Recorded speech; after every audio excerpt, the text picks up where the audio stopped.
Hi hello friends, स्वागत आहे आपल्या नवीन एका ब्लॉगमध्ये.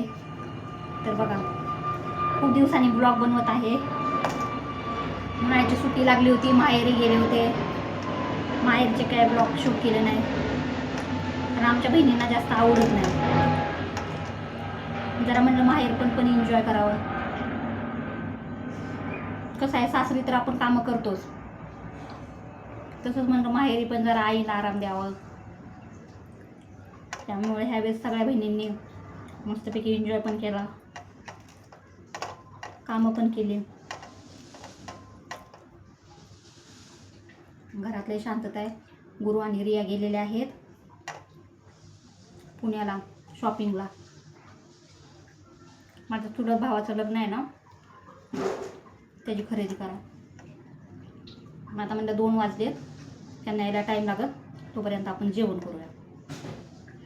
तर जेवणात बघा मी काय घेतलं. आज आहे गुरुवार, आणि ही मटकीची डाळ काल केली, आणि ही लाल मिरची असते ना, खोबरं आणि लसूण टाकून ती चटणी बनवली, ती खाते.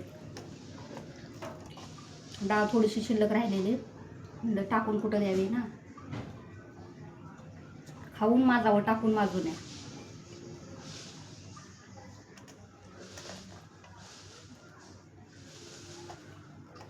भात पण राहिलेला आहे.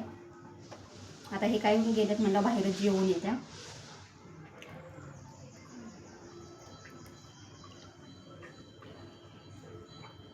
उन्हाळा लय डेंजर आहे बाबा. जून सुरू झाला तरी अजून ऊन काय कमी होईना. आणि गेल्या वर्षी मे मध्ये पाऊस,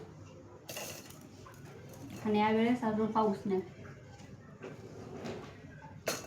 शेतकरी लोकांचं लय अवघड आहे.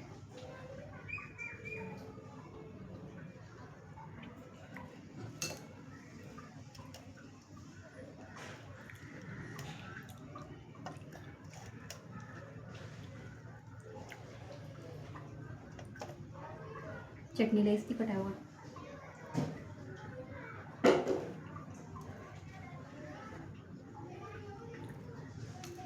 घरात ना माणसं असलेली खपतात, पण माणसं गेलेली ना अजिबात खपत नाही.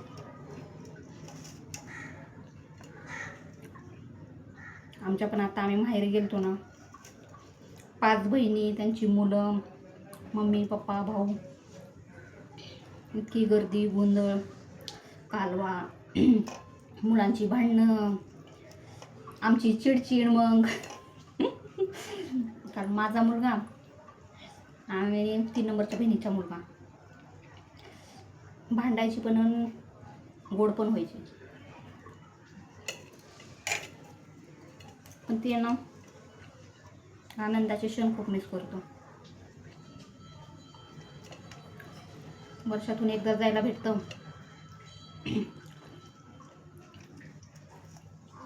सगळ्यांचे रुसवे फुगवे बाजूला ठेवून मस्तपैकी आपला एन्जॉय करायचा. माहेर खरं सांगायला गेलं ना, आई वडील आहे तोपर्यंत, नाहीतर काय नाही. कोणी कोणाचा भाऊ नाही, कोणी कोणाची भाऊजाई नाही. खरंच सांगते, किती जरी कोणाला जीव लावा, आई आणि बाप जोपर्यंत आहे ना आपले, तोपर्यंतच आपलं माहेर आहे. एकदा का ह्या जगातून आपले आई बाप गेले ना, माहेर हा प्रकारच नाही.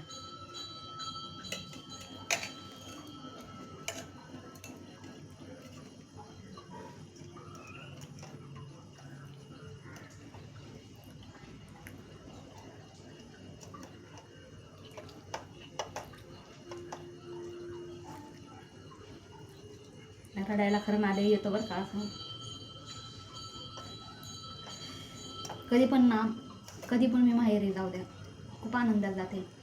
पण याच्या टायमाला असे डोळे भरतात ना, पण नाही आईसमोर नाही रडू शकत ना. कसं आम्ही 5 बहिणी येत्या, तिला तसं हे वाटत नाही. कसं आहे, शेवटी लेकी ती लेकीन, आई ती आईच असते. सुनाने सासूला किती जीव लावला तरी ती सासूच असते, आणि सुनाने सासूला किती जरी जीव लावला तरी ती शेवटी सूनच असते.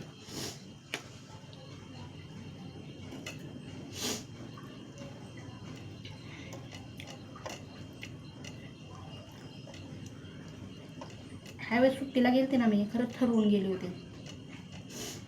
म्हणजे काही पण म्हणा की सासरे आपल्याला एक जबाबदारी सोबत आपल्या अंगावर असतं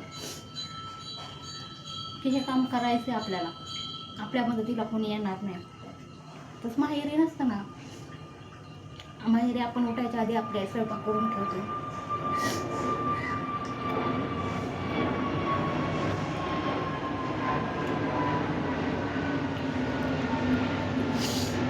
काय हवं नको ते सगळं बघत असते. आणि माझी मम्मी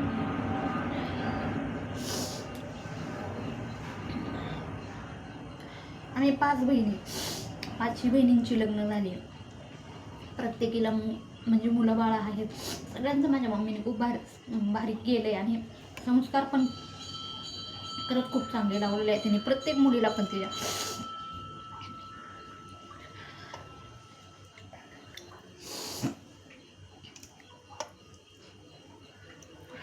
पण काय म्हणतात ना, आयुष्यभर तिने कष्टच केलेलं आहे आणि अजून पण कष्टच करते.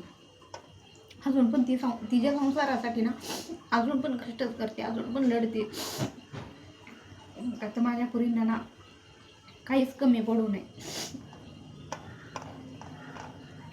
फुलाची पाकळी दरवेळेस जरी गेलो ना आम्ही, निस्वार्थपणे सगळं करते. तीच खरं आई असते बरं का.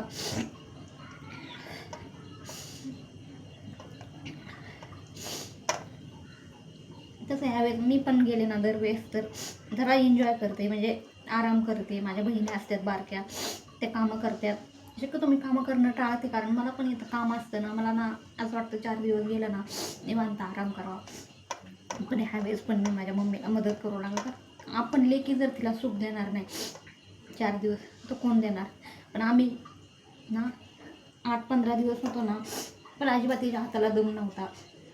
ती उन्हाळी साहित्य बनवते ना, त्याच्या इतक्या त्याला ऑर्डर असायच्या ना की असं निवांत आमच्या संग बसून ना, असं आठवत नाही की आता आम्ही 15 दिवस होतो. निवांत बसली आमच्या बरोबर आणि गप्पा गोष्टी झालेल्या आहेत.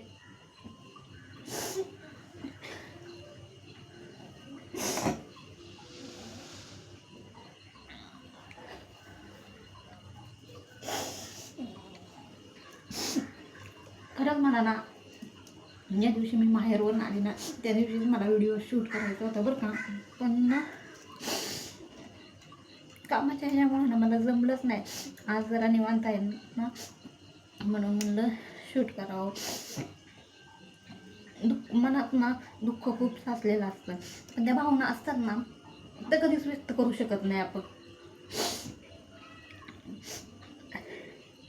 आज मी हा व्हिडिओ पोस्ट केला ना, मला माहीत नाही किती जण बघतील, किती जण काय करतील, पण मी जी माझ्या मनातल्या भावना आहेत त्यांना व्यक्त केलेल्या, ती एक आठवणी स्वरूपात राहतील की माझ्या मनामध्ये खरंच हे होतं. म्हणून प्रत्येक मुलीला ना खरंच माहेर असावं. आईबाप जोपर्यंत आहे ना तोपर्यंत खरंच लेकींनी ना माहेरी जावं. आई ना आपली कुठलीच कमी पडू देत नाही. आणि ह्यात ना खरंच ह्या वर्षी ना तसं बघायला गेलं ना, अधिक महिना होता. अधिक महिन्यामध्ये पण आमच्या मम्मीनं ना आमच्या 5 बहिणींसाठी खूप काय केलं. पण आम्हाला असं वाटायचं ना की ती एवढं कष्ट करते, मग तिला का थोडासा आपण त्रास द्यायचा एवढा. आम्ही तिला ना आईची ओटी भरायची म्हणून आम्ही साडी घेतली, तर ती नको म्हणत होती. तरी पण आम्ही 5 बहिणींनी मिळून तिला साडी घेतली, नको असू दे म्हणून. तिची तरी हौस कधी आम्ही पूर्ण करणार. नंतर ना तिने आम्हाला जोडव्या केल्या. ज्या दिवशी धोंडे जेवण होतं त्या दिवशी पण सगळ्यांना सारखे 2 दिवस आधी म्हणायचे, तुम्ही पण ना साड्या आणा, तुम्ही पण साड्या आणा, जावयांना पोशाख घेता येईल, तुम्ही पण स्वतःसाठी साडी आणा. आम्ही नको म्हणलं, कारण साड्या भरपूर आहेत त्या आणि ऑलरेडी तिला लई खर्च झाला होता. त्यामुळे आम्ही नको म्हणलो होतं. पण एक आईचं मन असतं ना लेकींसाठी, जेवढं करत ना लेकींसाठी तेवढं तिला कमीच असतं. तरी खरंच आमचं नशीब पण बघा, चालून आमच्याकडे साड्या आल्या. जिथं माझी मम्मी राहते ना तिथं साडीवाली बाई साड्या विकायला आली आणि मम्मीने खरंच त्या साड्या घ्यायला लावल्या. पण असा आजूबाजूपणा ना 5 बहिणींमध्ये कधीच केला नाही तिने, की हिला भारी घेतली आणि तिला भारी साधी घेतली, असं कधीच नाही. सरसकट सगळ्यांना उन्हाळी सामानसुद्धा आता देताना माझी मम्मी सगळ्यांना सरसकट सामान देते. कधीच असं म्हणत नाही की ह्या पोरीला माझ्या कमी आणि त्या पोरीला माझ्या जास्त.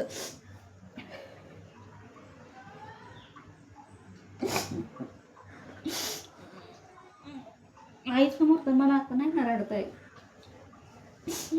कारण जे प्रेम असतं ना आपलं आई वडिलांबद्दल ते आता त्यांच्यासमोर नाही व्यक्त करता येत. कधी जरी मी माझ्या सासरी खचले, किती मला त्रास झाला ना, तर ती माझ्या आई बापांपर्यंत मी कधीच सांगत नाही. कारण आयुष्यभर त्यांनी कष्ट केलेलं असतं आणि त्यांना मुलीचा संसार जेवढा सुखाचा असेल ना तेवढं बघितलं ना त्यांनी. फक्त जरी मुलीला विचारलं ना तुझं कसं चाललंय, आणि त्यातच जर ती मुलगी म्हणली ना माझं खूप बरं चाललंय, मी खूप सुखात आहे, तेवढंच त्यांना ते 2 शब्द ना खूप आनंद देऊन जातात की हा खरंच माझी मुलगी सुखात आहे. पण तेच जर शब्द आपण जर काही सांगितलं नाही मला त्रास होतोय, तर ती सहज त्यांच्या मनात राहते.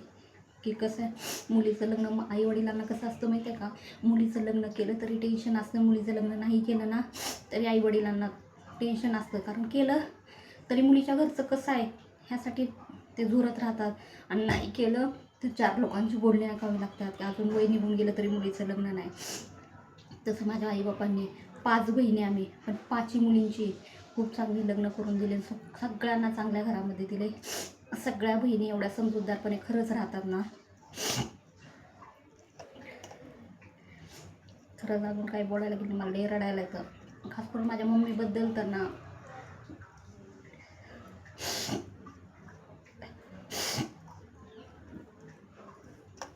कारण ना तिने खूप आमच्यासाठी, आम्ही लहान होतो तेव्हा असं कष्ट करते, अजून पण ती करते, अजून पण स्वतःसाठी ना एन्जॉय असा नाहीच तिला, अजून पण ती ना संसारासाठी पोरांसाठी जगते.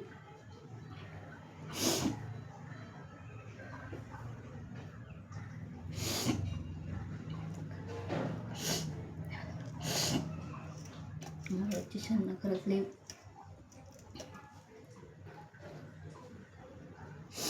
ती सारखी आम्हाला एकच वाक्य बोलते, मी आहे ना तोपर्यंत तुम्ही आहे, माझ्या मागं तुम्हाला कोणीच विचारणार नाही. खरंच नाही आम्हाला कोणाला कोणी विचारणार, आम्ही चुलत्यांची अपेक्षा करत नाही ना. माझ्या मामांची जे काय आहे सर्वस्व आहे ना ते आमच्या आई वडीलच आहे, आणि आम्ही बहिणी एकमेकींना साथ देतो आणि आई वडील बस. बाकी या व्यतिरिक्त ना आमचं स्वतःच असं ना कोणच नाही आहे.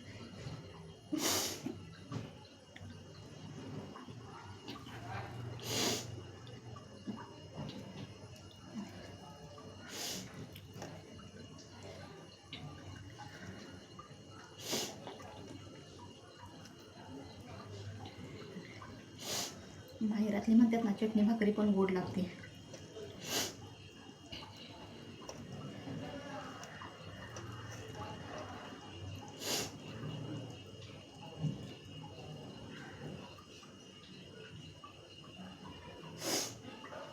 आपले अश्रू ना कधीच आपल्या आईबापांसमोर आणायचे नाही, खूप हिमतीने सामोरं जावं लागतं.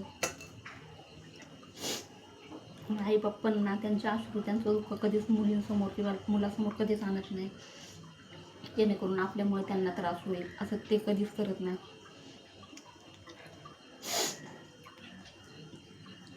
तर चला बाय. कारण त्यांना असं वाटतं ना मन मोकळेपणाने रडावं, मोठमोठ्याने रडावं.